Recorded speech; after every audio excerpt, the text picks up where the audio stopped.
2017 കൊച്ചിയിൽ വെച്ച് മലയാളത്തിലെ പ്രമുഖ നടിയെ പൾസർ സുനിയും കൂട്ടരും ആക്രമിക്കുന്നതും ദൃശ്യങ്ങൾ പകർത്തുന്നതും പ്രോസിക്യൂഷൻ പറയുന്നത് പ്രകാരം ഈ സംഭവത്തിന് കുറച്ചു വർഷങ്ങൾക്ക് മുൻപേ നടിയെ ആക്രമിക്കാൻ 8ാം പ്രതി ദിലീപ് ഗൂഢാലോചന നടത്തിയിരുന്നു.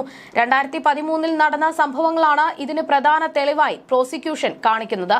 എന്നാൽ നടി ആക്രമിക്കപ്പെട്ട കേസിൽ ദിലീപിനെ വെറുതെ വിട്ടുകൊണ്ടാണ് പ്രിൻസിപ്പൽ സെഷൻസ് കോടതി ഉത്തരവ് പുറപ്പെടുവിച്ചത്.